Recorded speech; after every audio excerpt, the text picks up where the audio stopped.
Roubaram tudo, 240 milhões de dólares, uma única noite. O FBI olhou pro caso e não sabia por onde começar. Não teve arrombamento, não teve arma, não teve rosto, só números se movendo no escuro. Mas existia um homem que conseguia enxergar no escuro, sem nome, sem cara, indistintivo, desenho de um ornitorrinco como foto de perfil. O mundo conhece ele por um só nome, Zach XBT, sem governo, sem equipe, sem crachá. Só você, computador e um livro de contas que ninguém consegue apagar. Hoje vamos entrar na caçada com você. Vamos aprender a seguir dinheiro que ninguém consegue esconder, a pegar criminosos que se acham invisíveis e a responder a pergunta que ninguém responde.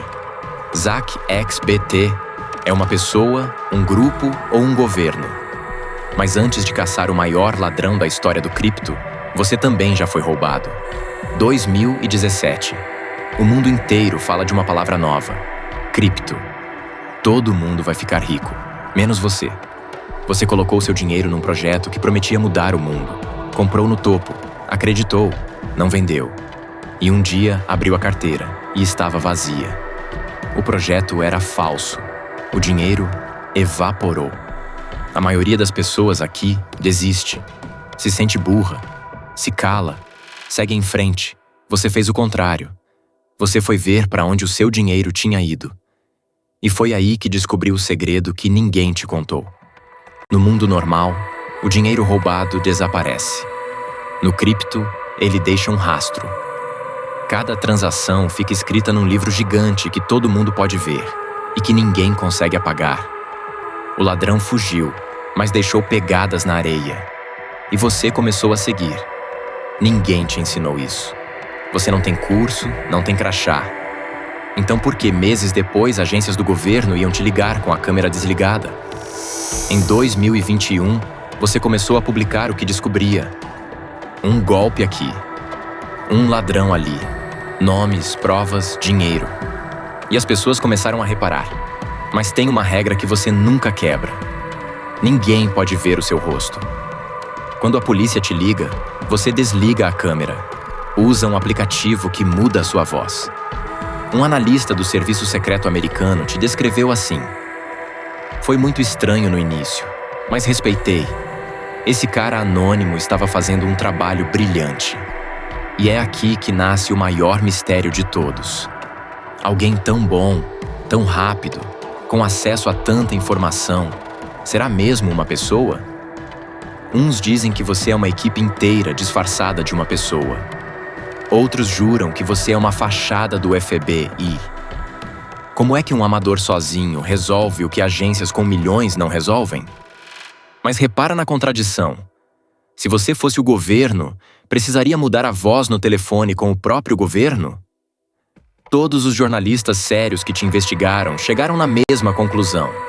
Você é uma pessoa, trabalhando sozinho, sem instituição atrás.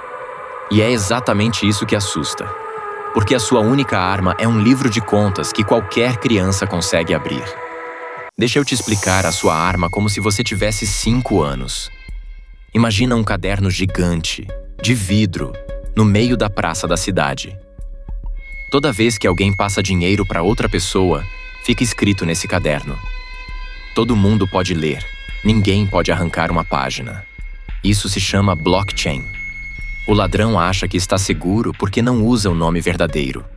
Usa códigos. Mas você não precisa do nome dele.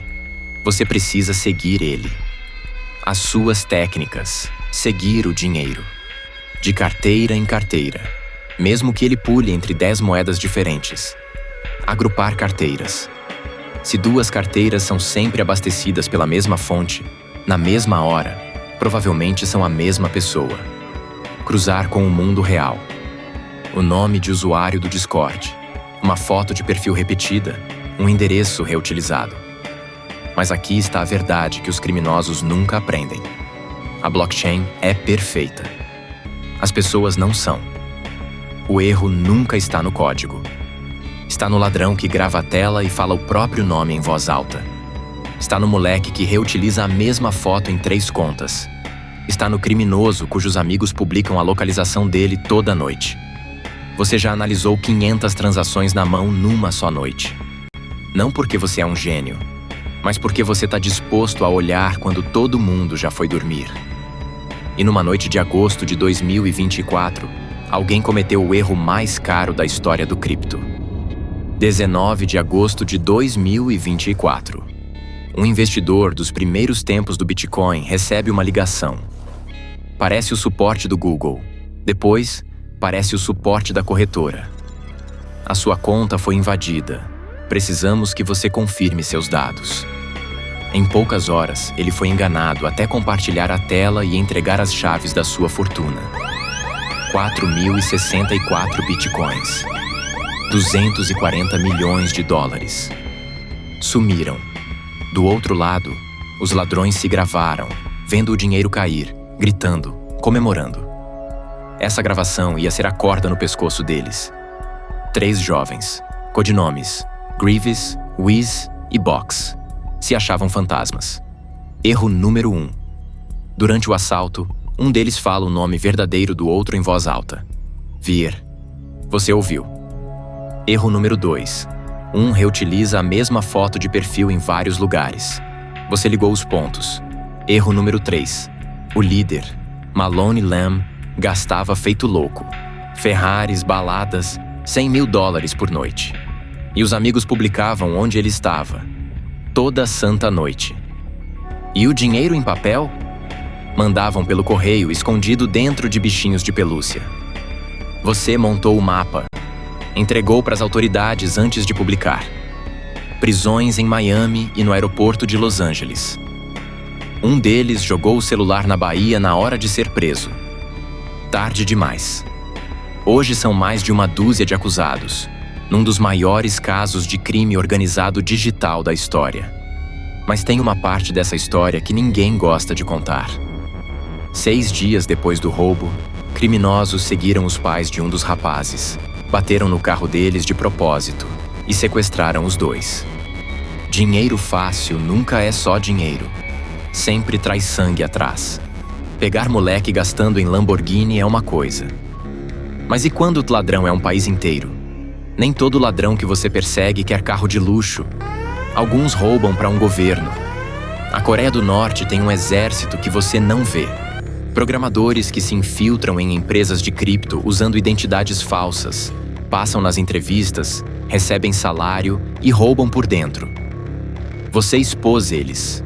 Dezenas de agentes. Identidades inventadas.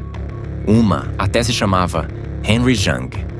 Você achou as planilhas deles, comprando números de seguro social, contas de LinkedIn e VPNs para parecerem americanos. E aí veio o maior de todos. Fevereiro de 2025. Uma corretora chamada Bybit. $1,5 bilhão somem num único dia. O maior roubo de criptomoedas de todos os tempos. Enquanto o mundo entrava em pânico, você já estava trabalhando. Em menos de um dia, você ligou o roubo ao Grupo Lazarus, da Coreia do Norte. 5 dias depois, o FBI confirmou. Exatamente o que você já tinha dito. Deixa isso assentar. Um homem anônimo, sozinho, na frente do FBI. Por 5 dias. Foi por isso que um ladrão tentou te destruir. Não com um roubo, mas com um advogado. Quando você expõe gente poderosa, ela revida. Um empresário que você acusou de desviar dezenas de milhões te processou por difamação. E esse processo tinha uma arma secreta. Para você se defender no tribunal, o seu nome real teve que entrar nos papéis. O detetive sem rosto quase perdeu o rosto. Ele tá usando o dinheiro dele para tentar me calar, você disse. E aí aconteceu uma coisa que ninguém esperava. A comunidade que você protegeu por anos te protegeu de volta. Em menos de 3 dias, estranhos da internet doaram mais de $1 milhão para sua defesa. Entre eles, alguns dos nomes mais poderosos do cripto. O processo acabou sendo retirado. Mas seja honesto consigo mesmo. Não foi uma vitória limpa de filme. Você teve que suavizar parte das suas acusações para o caso morrer. Às vezes, vencer não é o herói ter razão em tudo. É continuar de pé. Você sobreviveu aos ladrões, sobreviveu aos tribunais. Mas em 2026, surgiu uma pergunta mais perigosa que todas.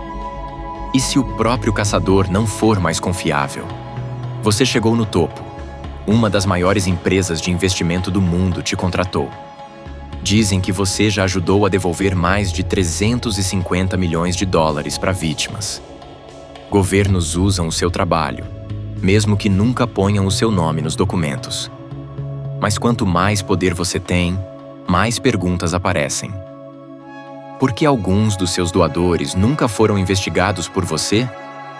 Por que você anuncia quem vai expor e tem gente apostando dinheiro nisso antes de você publicar? Não tem prova de que você fez algo errado. Mas tem uma lição antiga que esse capítulo ensina melhor que ninguém. Quando você vira a pessoa que decide quem é culpado, quem é que vigia você? Talvez seja esse o verdadeiro preço de ser o detetive sem rosto. Não a falta de cara. É que quando todo mundo depende de você para enxergar a verdade, ninguém está olhando para o seu lado. Você começou como uma vítima. Virou o pesadelo dos ladrões que se achavam invisíveis. E provou uma coisa que vale mais que qualquer fortuna roubada. No mundo digital, nada desaparece de verdade. Sempre tem alguém vendo. A pergunta é só se esse alguém está do seu lado. Se esse vídeo abriu seus olhos, se inscreve. Porque no próximo, você vai entrar na cabeça de um golpista e descobrir como é que eles escolhem você.